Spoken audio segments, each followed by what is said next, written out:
Pēc Otrā pasaules kara Latvijas mežos dzīvoja vīri, kurus tautā dēvē par mežabrāļiem, Latvijas nacionālie partizāni. Viņi pameta savus mājas, lai ar ieročiem rokās cīnītos pret okupācijas režīmu par savas valsts neatkarību.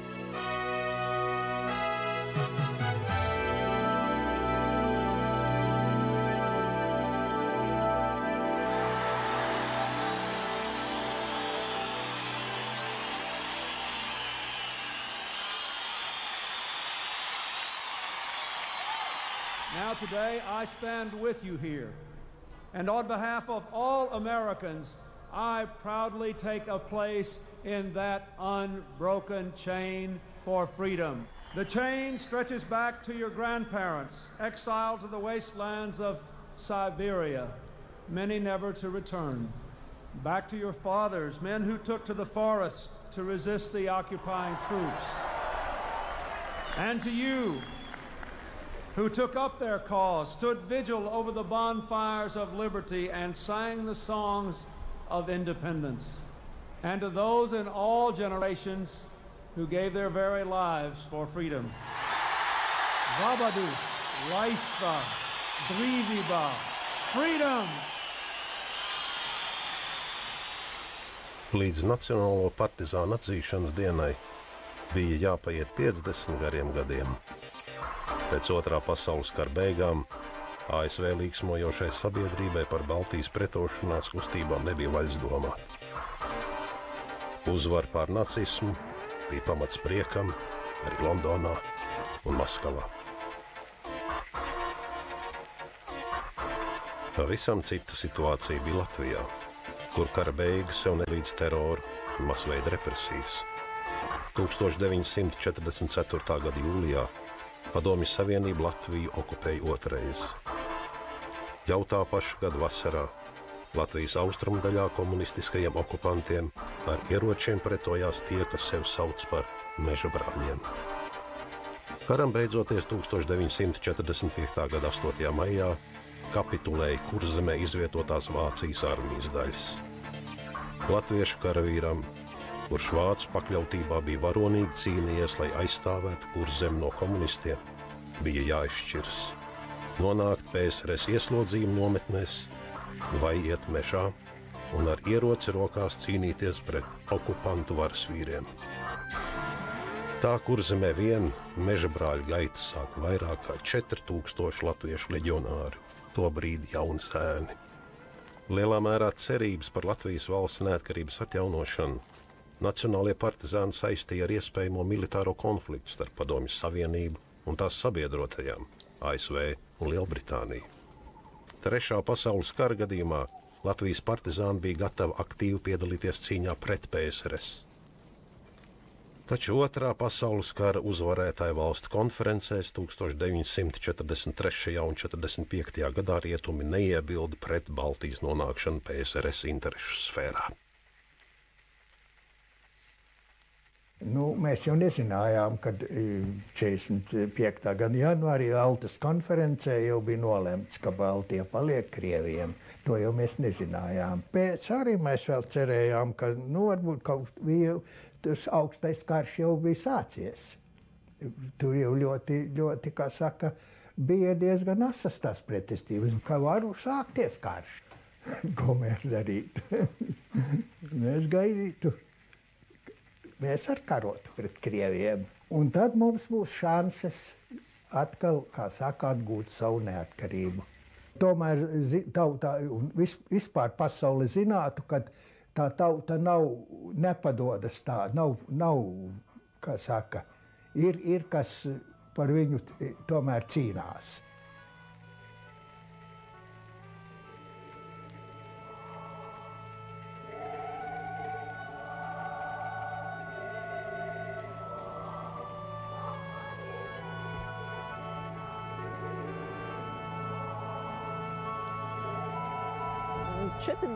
Gadā man jau bija 15 gadu, es jau redzēju, kā es uzaugu pirms tam, un pēkšņi brīvā tajā skaistajā dzīvē, kur tik labi mēs visi jutāmies vēl lauku mājā. tādā ģimenē mīlošā, ar labiem vecākiem, labu skolu, ar visu to apkārtējo dzīvi, ar ko es biju saugus kopā ar to plaukstošo Latviju. Faktiski es ar viņu kopā augu un veidojos, un pēkšņi robežai veļās pāri sveši cilvēki, nošauj mūsu robežsargus, var sakot, bez brīdinājuma nāk iekšā manā sētā. Priekš manis tā diena atmiņā ir kā viena no briesmīgākām. 9. maijs, kapitulācijas diena, tā bija tieši. Jo mums vienkārši bija bail no krieviem. Mēs bijām nobiedēti, jo visi stāstīja, ka sievietes tiek izvarotas un laupītas un tā tālāk. Nu, kā jau karā, vai ne, jau tā jau bija briesmas piedzīvotas. Un kādas 3 dienas. Tie armija tur vienkārši darīja, kas viņiem ienāca prātā. Mēs, kas mācījās padomju skolās pirmos pēckara gados, kuriem bija sakari ar šīm partizānu organizācijām un nodaļām. Tad, kad mums pienāca laiks iet kalpot padomju armijā, mēs zinājām, ka mēs to nedarīsim vienkārši. Mēs zinājām, ka mēs aiziesim, ja mums nebūs kur palikt, tad mēs aiziesim pie nacionālajiem partizāniem. Mēs aizgājām pie saviem zēniem, brāļiem, tēviem vai radiniekiem šajos Kurzemes mežos un piebiedrojas viņiem. Mēs jūs mīļi sveicinām, priedes egles līkie bērzi, sargā zeme brīvību. Brīvā dabā putnu dziesmas, jaukā dzīve bonkurā, priedes egles līkie bērzi, mēs jūs mīļi lūdzamies. Ja veramies Latvijas kartēm, tad reti, kurā pagastā nedarbojās meža brāļi. Latvijas mežos patvērumu rada vairāk nekā 20 000 nacionālie partizāni un bruņoti nelegāļi. Meža brāļu dokumenti liecina, ka viņa prasības bija brīva valsts. Partizāni pasaulē pierādīja, ka Latvijas iedzīvotāji nav samierinājušies ar komunistisko okupāciju. Tā bija cīņa pret okupāciju, jo mēs visi sapratām šīs viltus vēlēšanas, šo pievienošanos, saucamo aneksiju un tā tālāk. Jo šie materiāli līdz mums bija nonākuši, varbūt dažādos ceļos, varbūt ne visai pilnībā, bet tomēr bija nonākuši, un mēs redzējām, ka mūsu virsnieki tik pazud bez pēdām, un līdz ar to mēs sapratām, ka mēs esam okupēti, un mums bija skaidrs. Iešana meža brāļos veicināja 1940.–41. gada pieredzi. Represijas, ar kādām komunistu režīms vērsās pret Latvijas iedzīvotājiem pirmās okupācijas laikā, turpinājās arī pēckara. 41. gadā, kad izvešana bija, man bija daudz draugi un skolas biedri, kur vienā naktī kas pazuda. Vienā dienā viņi bija un otrā dienā vairs nav. Nu, un 45. gadā pēc kapitulācijas viss vīrieši no 16 līdz 60 gadu staigāja apkārt patruļus un karaspēks pa mājām un savāc visus vīriešus. Es ielīdzu salmos, noslēpos. Domāju, ka viņus sūtīs uz Sibīriju, vispār no Latvijas prom. Man pass jau bija 16 gadi, bija izdot, es vairs nekur neslēpos. Un tā man vien dienu arestēja. Un aizsūtīja uz Kuldīgu, uz filtrācijas nometni. Tā katra nakti bija tie, kam nekas nebija. Tie uzbruka tiem, ka kaut kas bija. Tie laikam pieradināja pie tās šķircīņas. Pieradināja, es domāju. Nu, un katra nakti bija pa vairākiem līķiem. Nu, tur tanī rudenī man iesauca sarkanā armijā. Nu, tā kā bija nolēmts, ka krieviem nedienēt, un vēl man doma brieda, mēs trijātā sākam slēpties. Uzcēlām kaut ko līdzīgu bunkurim, un tā es to ziemu, tanī bunkurī nodzīvoju.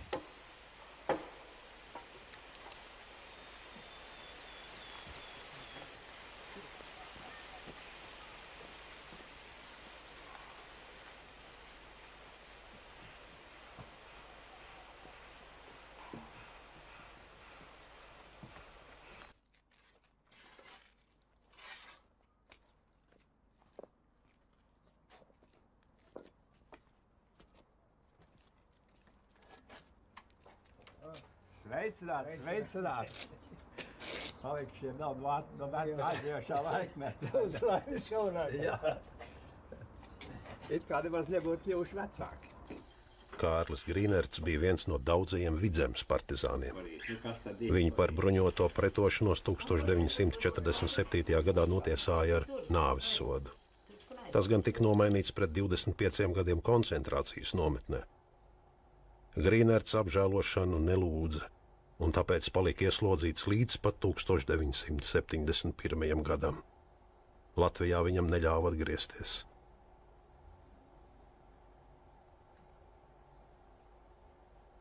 Dzīves biedrs Irēnas atbalsts un paša stingrā griba ļāva Kārlim saglabāt mūžu garu un optimismu.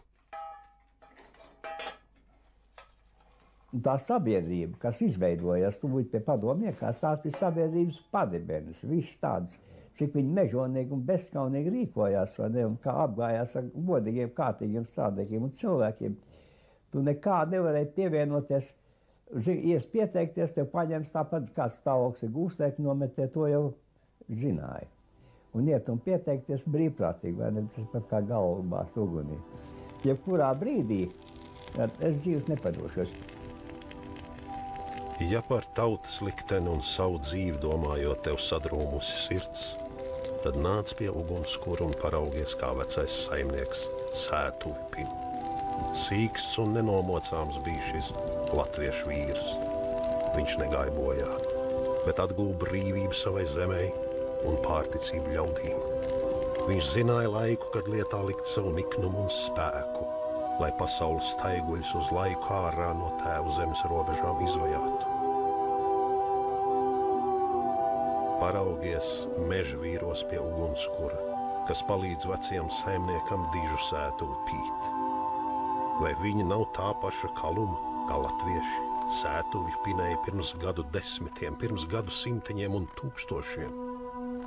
Ja latvietis esi, tad nenokar galvu pasaules staiguļu dēļ. Kļūsti savā garā Sētuves pinējs.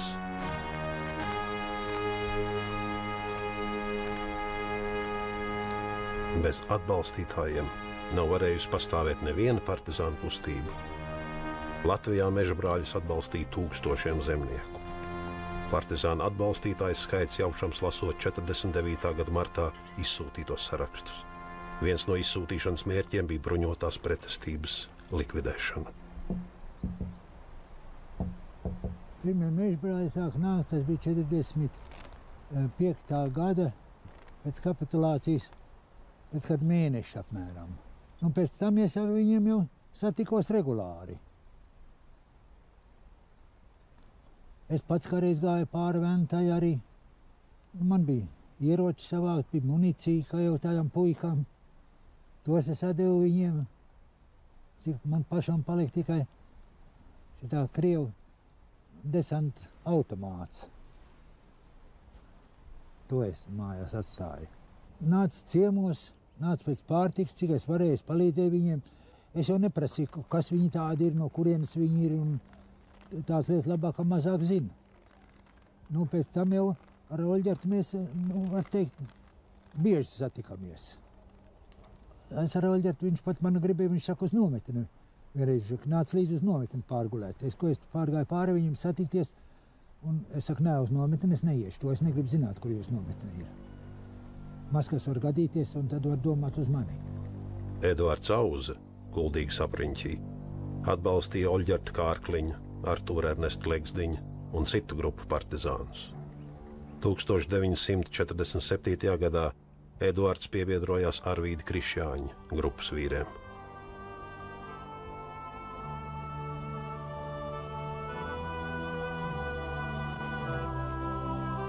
Vairums no meža brāļu atbalstītājiem bija latviešu sievietes. Sievietes, kuru vīri un dēli bija krituši Otrajā pasaules karā un uz kuru pleciem bieži vien gulās saimniecības uzturēšana. Toreiz es nemaz nevarēju iedomāties kādu no apkārtējām zemnieku mājām, kas nebūtu devusi patvērumu partizāņiem. Vienkārši tāds bija laiks, jo vajadzēja patvērumu un vajadzēja ēst un kaut kas bija jādara. Nu, un tā viņi pie mums slēpās. Un palīdzēja visi apkārtējie saimnieki. Katrs kaut ko deva, kādu maizi un kaut ko. Un pašiem mums daudz nekas nebija, jo viss jau bija izlaupīts. Tas jau radās tikai vēlāk. Kā jā, ar to nedrīkst runāt, tas ir tur sarkanais, tas tur ir tāds. Un tas tā pamazām. Bet pa bailēm runājot, man pat tēvs teica, ka man kaut kas nav kārtībā ar pašaizsardzības instinktu.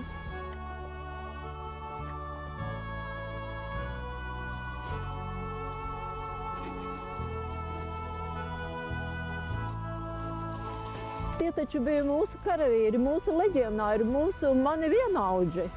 Viņi cīnījās, es taču biju kopā ar viņiem. Viņi man nebija tikai smuki puiši. Es atbalstītu arī tagad viņus, vai ne?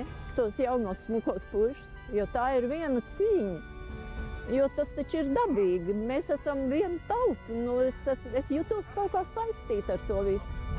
Dievs taču katram ir devis savu vietu virs zemes, savu zemi, savu valodu, savu tautu. Nu, viena tāda vietiņa, kur lai es citur palieku. Kā tad, lai es viņu neaizsargāju? Tas taču ir dabīgi.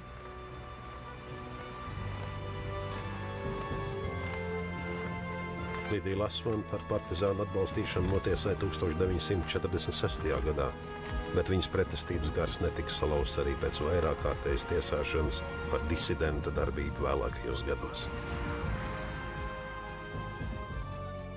Pat cik es biju nozīmēs ar dīmogu viltošanu un dokumentu sagatavošanu visiem partizāņiem. Vandzens, Laidzes, Zentens, Strauma grupā bija no Zentens pagasta, bija, vai ne, tur ir daudz. Man bija pulkvedis Alfreds Vēbers, Talsos dzīvoja, kurš atzina man darbību par ļoti sekmīgu. Viņš saka, un tu nedrīkst piedalīties akcijās, un tev jādara savs darbs, lai glābtu cilvēks nākošām paudzēm.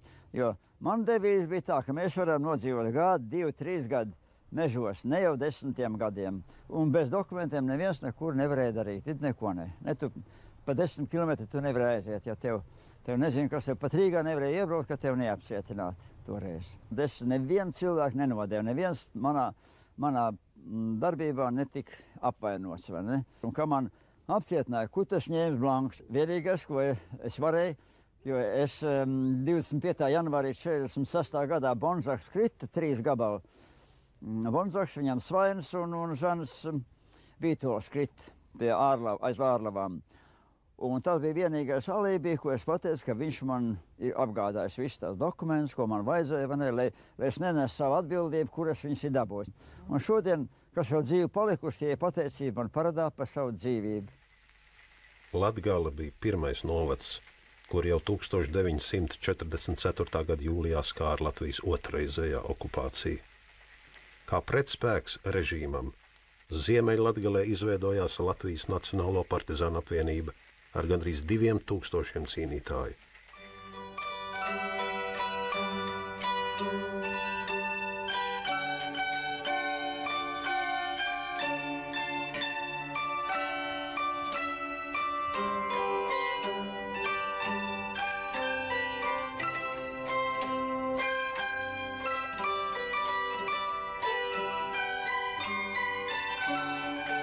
Francis Dukovskis ir viens no šiem vīriem.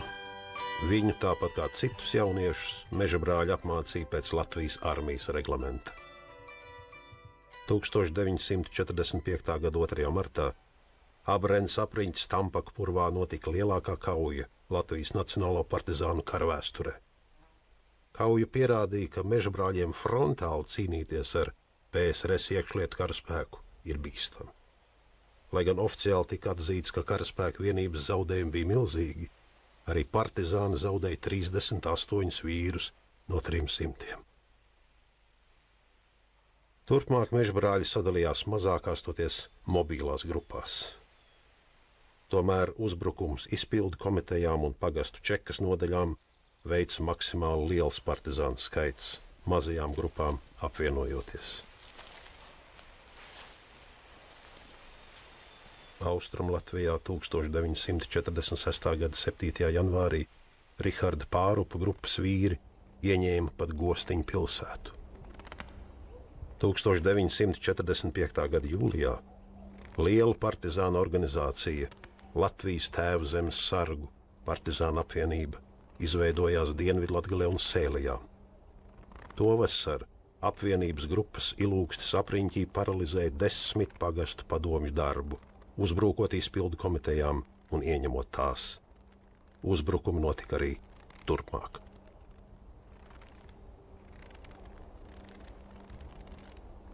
Tā es ienācu mežā. Un ja Latgales zēns ienāk, kā saka, sāk strādāt, viņš strādāja.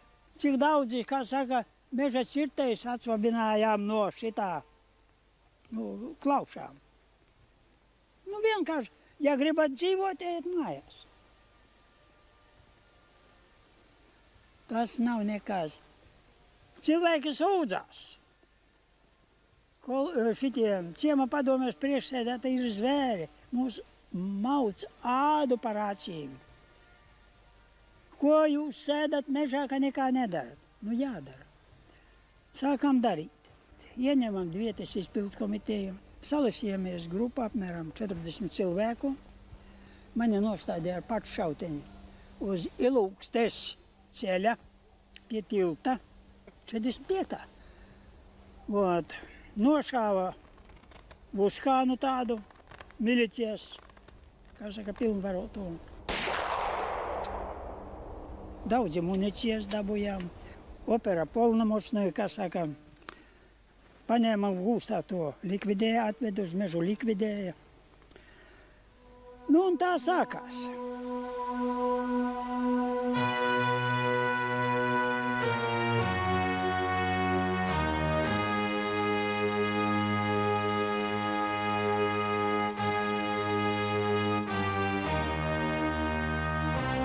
Uzbrukumi ciemu padomēm notika arī Kurzemē. Kabilas Nacionālo partizānu grupas dalībnieki 1945. gada 24. decembrī ieņēma Kabilu un atbrīvoja arestētos civiliedzīvotājus. Sadursmēs mežabrāļi iznīcināja 4 militārpersonas.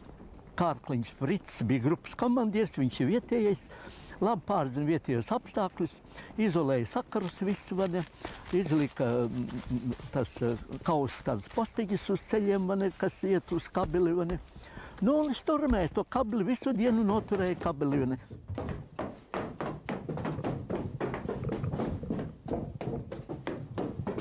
Apkārt griezties! Lēnām! Soļiem! Uz leju!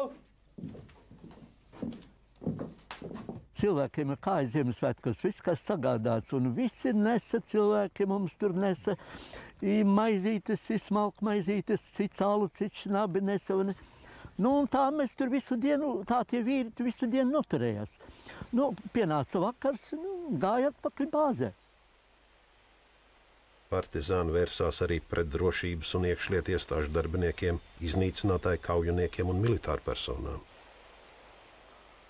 Mūsu taktika bija izdzīvot pēc iespējas un uz vietām drusku, kā saka, kontrolēt, parādīt, ka ir vēl viena cita vara un ka tā komunistu vara drusku tāda cilvēcīgāka ir, un viņa bija cilvēcīgāka daudzās vietās, kur viņi zināja, ka mēs esam. Ka tie, kas izlēca, ka tie arī samaksāja ar savu. Stipri, kas izlēca, teiksim, par apcietināšanām, ir tie izstrabīķeļi un tādi vīri, kas staigāja pa mājām un tur komandēja, tie taču tika atlasīti. Jāņa Russova grupas dalībnieki 1945. gada janvārī Vidzemē, Virānē atbrīvoja no izsūtīšanas Lišmanu ģimeni. 2 militārpersonas, kuras piedalījās ģimenes izsūtīšanā, partizāni iznīcināja. No rīta apmēram ap 11. ieskrien puika. Tēti mūs visus aizved Izrādās, ka tur ir ieradušies soldāti 5. Nu, tad ģērbaties cieti divi pajūgi, sajūsam zirgus, 2 ragavās, kas tur ir mājā. Sieva, tagad vīrs, ja, vectēvs un 4 bērni. 2 meitenītes un 2 puikas, 9 gadi tas vecākais. Braucam, tiekam pretīm pirmai mājai, uzreiz viens izskrien ar automātu. Tas ir latvietis, tālāk nebrauksat. Brauksam gan, bet ko tu lai dara? Vienkārši, kā saka, man bija tāda sajūta, ka es traku suni nošauju. Nebija tādas sajūtas, ka es cilvēku nošauju. Pilnīgi nē. Tāda dusmas un tāds kaut kāds sašutums, ko tu latvieti tagad redzi, kad tik daudz bērni, 4 bērniņi, un tu esi gatavs, ka viņus aizvedīs un iznīcinās. Kas tu esi? Tu tak neesi cilvēks. Ar tādu sajūtu tad var nošaut, ko tikai grib, un nebūs nekādu, kā saka, nedarbēs ne roka, ne sirds.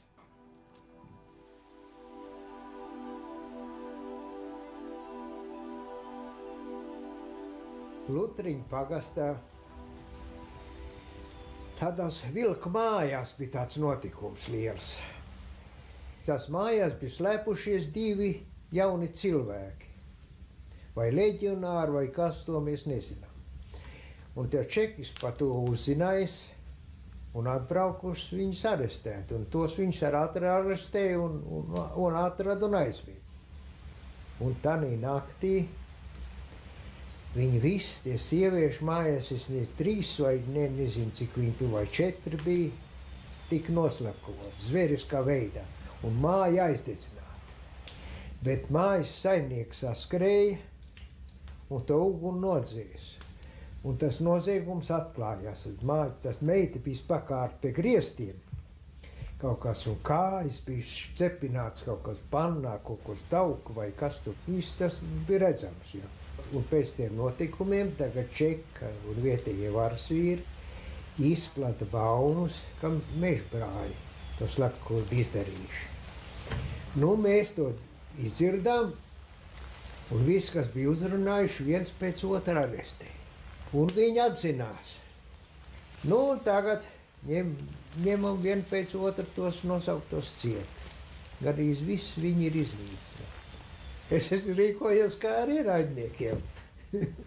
Kā jārīkojās, jā.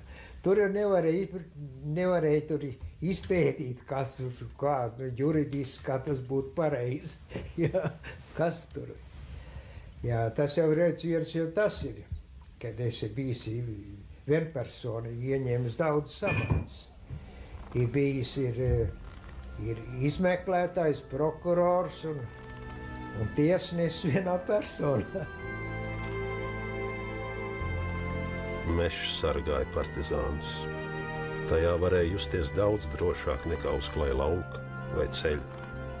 Tomēr partizānu karā taisna frontes līnija nebija arī mežā. 1. janvārī 46. gadā mums jau paziņoja viens puisīts no vienām mājām, kad krievi pulcējās Kabilē. Un viņš jau mācēja teikt, viena esot tāda bruņmašīna, un viņš jau bija kaut kā lietas kursē, jeb tie lielie viņa varbūt izstāstīja, un 2 mīnmetēji. Mēs tūlītās jau sagatavojamies jau. Un tad, kad postens no apuldznieku mājas puses ziņoja, ka nāk krievi, tad Kristols Kārlis ar savu grupu metās viņu sagaidīt meža malā. To ir grūti izstāstīt, ka viņam nebija kur palikt. Viņam pat aiz koka nebija vietas, jo tur, kur nesniedz vieglie ieroči, tur granāti viņu sasniedz. Tur bija šausmīgi. Un tā kauja vilkās, varbūt, kādu stundu. Bet tie, kas vēl bija noslēpušies, viņi jau šāva tikai gaisā, viņi jau mūs neredzēja, jo viņi jau nevarēja galvu pacelt. Un tā gāja laiks uz priekšu. Es ar savu grupu biju labā flankā, teiksim, kā 200 metru. Bija noruna tāda, iespējas tāds, var viņi mūs apiet. Un mēs 4 vīri bija labā flangā lozmetēji, lai, ja gadījumā viņi grib apiet, lai mēs viņus arī bišķiņi patramdīt, lai viņi nedomā, ka mēs esam maz.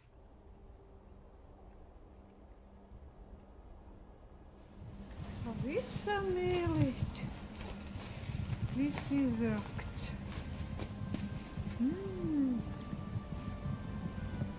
Jā.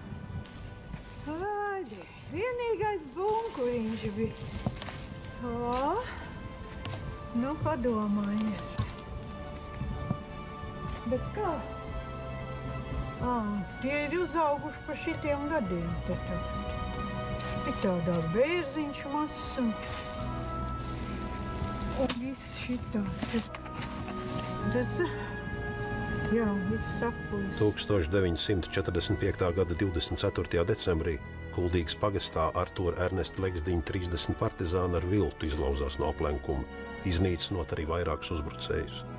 Kauja piesaistīja apmēram 100 vīru lielo iekšlietu karaspēku vienību. Tādēļ Kabilas partizānu grupai tajā pašā dienā bija vieglāk ieņemt Kabili. Kapteinis Legsdiņš kliedz atpakaļ. Nu, kad tur jau mēs esam aplenkti, tā tiešām arī bija. Un mēs tagad visi apgriežamies atpakaļ. Un pa to laiku tur jau Krievi aplenkuši to pusi. Un kā kapteinis Legsdiņš tagad pirmais griezās, tā uzreiz viņu nošauja, viņš krīt aiz viņu broža un atkal vēl pārējie. Es aizrāvos aiz eglis. Es arī nemaz nesapratu tagad, kas notiek. Grupas vadību uzņēmās Olģerts Kārkliņš, kurš Mežabrāļus izvietoja aizsargu pozīcijās. Kārkliņš, dzirdot tanka rūkoņu, secināja, ka ierodas svaigi pretinieku papildspēki. Tādēļ partizāni atkāpās papildspēkiem pretējā virzienā, izlavoties cauri karaspēku ķēdēm.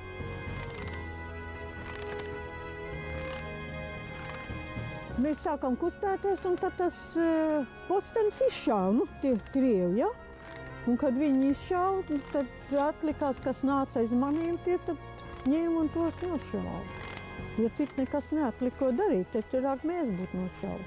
Augsts bija ļoti, un tad viens gāja uz vienu pusi, ja, un otrs gāja uz otru pusi. Viņi samainījās, lai viņi nenosaltu droši vien paši. Un mēs tad pa to starp, kamēr viņi mainījās katrs savu pusi, tad pa to starp mēs līdam cauri. Jo mēs visi līdam, mēs bijām, ko tik varējām baltu dabūt, mēs visi bija uzvilkuši, kā saka, vai citam krekli, vai citam kaut ko pāri baltu, lai mūs tā neatšķirt. Tur mežā mazā bunkurītī, laik stundu pa stundiņai rīt. No rīta to smodina strazdī, kad migla vēl purvāju sēdz. Tos nebiedē naidnieku slazdī, jo slepenas takas tiezēs. No avota slāpes tiedzēš, drūmis šād dzimtenes meš, tur mežā mazā bunkurītī, laiks stundu pa stundiņai rīt. Ja uzsnieg pārslas baltās klāj zemī, bet cīņa nav zudusi tiem, kas cīnās par Latvijas brīvību un kangaru vārdus tie zin. Mežabrāļiem Latvijā, Lietuvā un Igaunijā ienaidnieks bija viens un cīņa pret to kopēja. Latviešu un igauņu partizāni visaktīvāk sadarbojās Valkas un Alūksnes apriņķu robežu rajonā ar Igauniju. 7 ziemas, 7 gadi zem zemes. Un tas nebija viens bunkurs. Man bija jau diezgan biezi jāmaina bunkurus. 75. gadā sākas aprīļa mēnesī, ja tas terors tik liels, ka manā vecāki baidījās, ka viņus arī neņem ciet un aizved projām. Es teicu tā, es esmu dzīvojis brīvā Igaunijā un es iesunu mājās prom, un tur jau vēlāk satika citi vīri, kas tāpat slēpas, un vēlāk septembra mēnesī jau latvieši, un tā mēs kopā bijām. Tas bija grupa cīņa pret komunistiskā iekārtā. Un tas bija mums nepieciešams. Mums bijām spiesti sevi sargāt, un, ja vajadzīgs, iznīcināt arī pretiniekus, tāpat, kā viņi mūs iznīcināja. Cita tas izējas nebija. 1945. gada 17. oktobrī Alfrēdu Kērmanu Latvijā Gaujienas pagastā smagi ievainoja. Latvieši, umalnieku un dārzciem grupas partizāni viņu izglāba. Kērmanu operēja Smiltenes slimnīcas ķirurģe Lidija Roze. 2002. gadā par igauņu partizānu dzīvības glābšanu viņa apbalvota ar Igaunijas ordeni Ērgļu zelta krustu.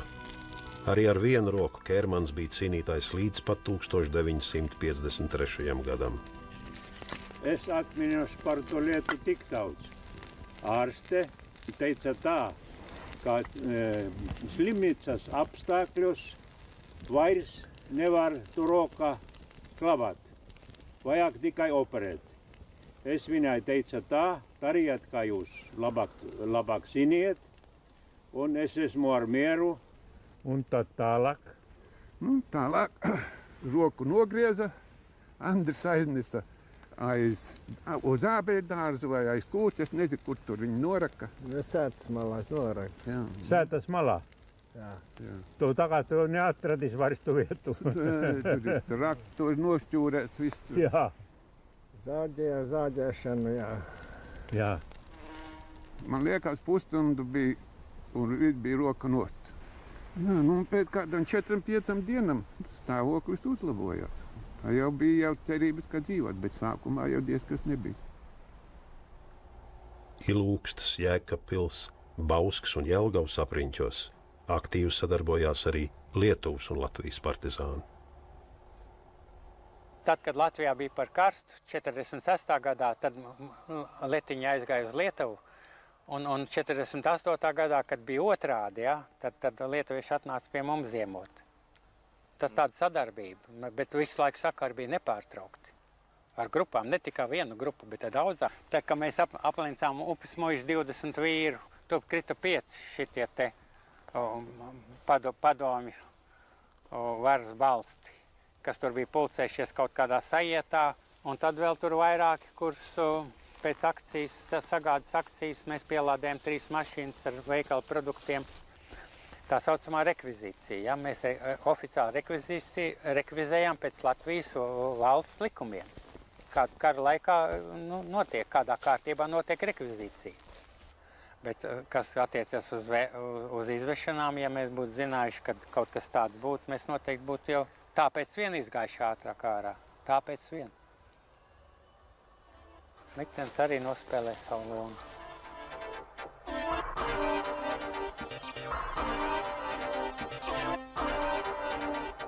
Nedēļu pirms civiliedzīvotāju izsūtīšanas no Latvijas 1949. gada 17. un 18. martā Īles Nacionālo partizānu grupas vīri cīnījās ar lielu pārspēku. PSRS valsts drošības ministrijas karaspēku. Krita 15, bet sagūstīja 9 partizānus.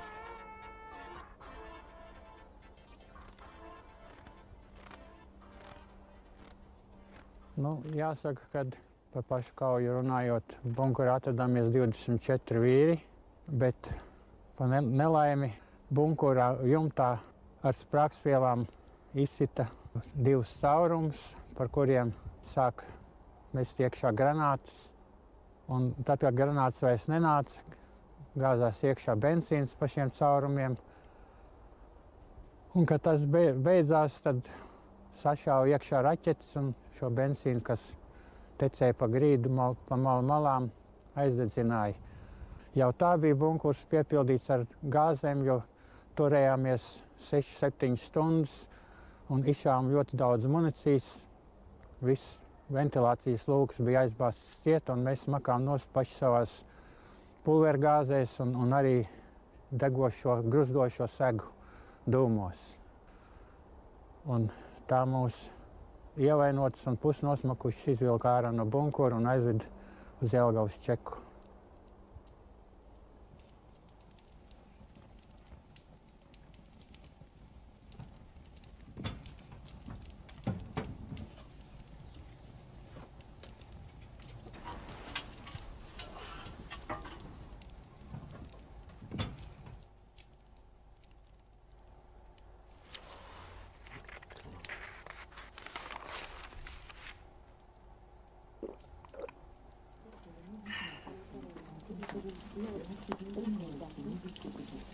Meža bunkurs partizāniem aizstāja mājas. Tajā meža brālis varēja pasapņot, pārdomāt par savām veiksmēm un kļūdām, arī par sabrukušām ilūzijām, cerot uz rietumvalstu atbalstu un nodevību.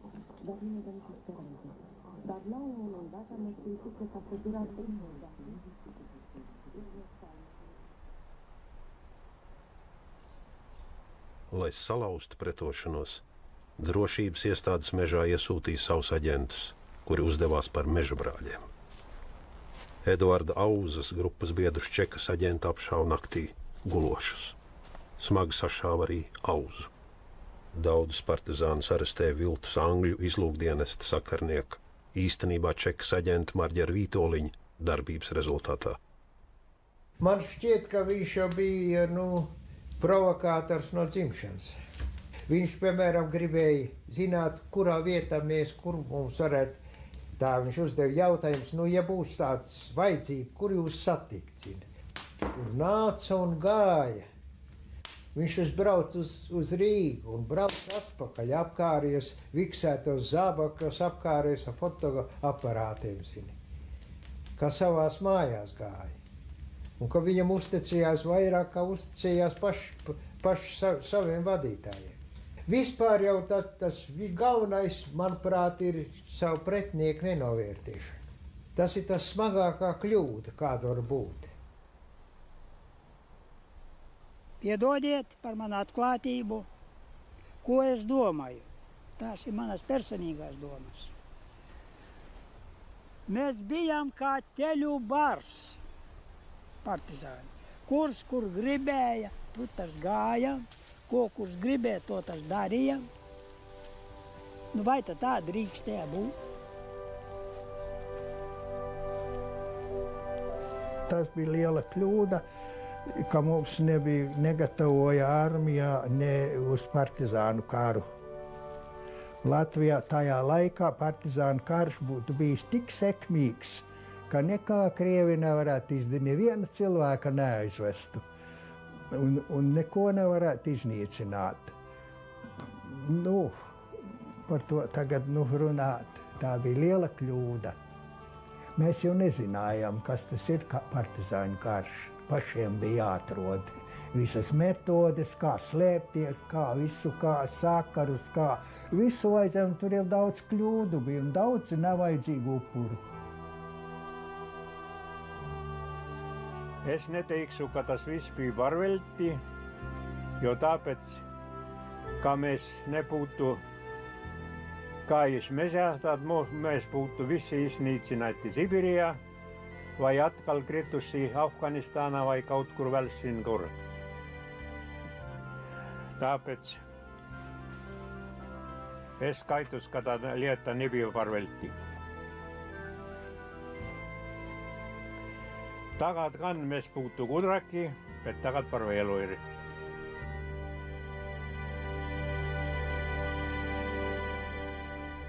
Un ar katru gadu mēs paliekam mazāk, tas nenoliedzams fakts. Un, ja mūsu idejas mēs nevarēsim jaunatnē iedzīvināt, tad pēc 10 gadiem mēs būsim zaudētāji, es tā varu droši teikt.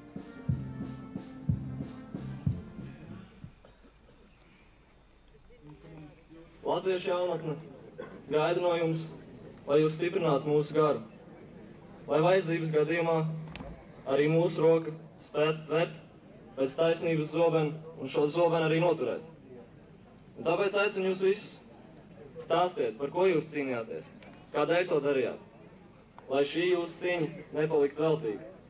Lūdzu arī šobrīd visus ar nelielu klusumu brīdi pieminēt tos, kurus vētra aizrāva, kas šodien nespēja būt ar mums kopā.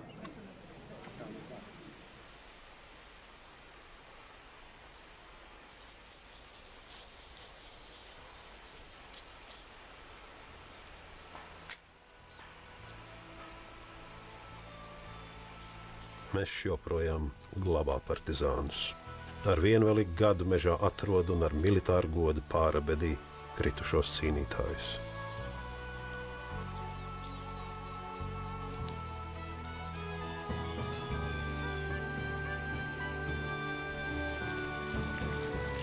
Katrs kritušais, kurš ir cīnījies par savu tēvu zemi, par savu dzimteni, viņam ir jāguļ pienācīgā vietā. Un nevar būt tā, ka vīri ir samesti krustām šķērsām un mēs nezinām, kur viņi ir, jo tie Latvijas meži jau ir lieli. Ja. Mūsu Latvijas pilsoņu pienākums, ja viņus apbedīt svētītā zemē.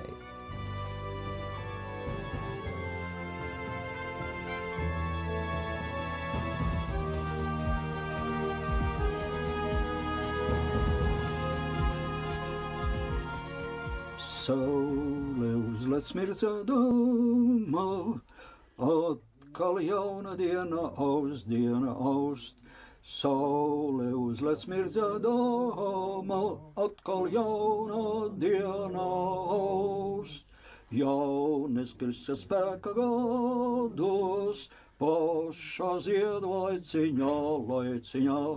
Jauneklis, kas spēkā gados, pašā ziedu laiciņā, aizsteidzās uz kara lauku, tēvu zemi aizstāvēt, aizsteidzās uz kara lauku, tēvu zemi aizstāvēt.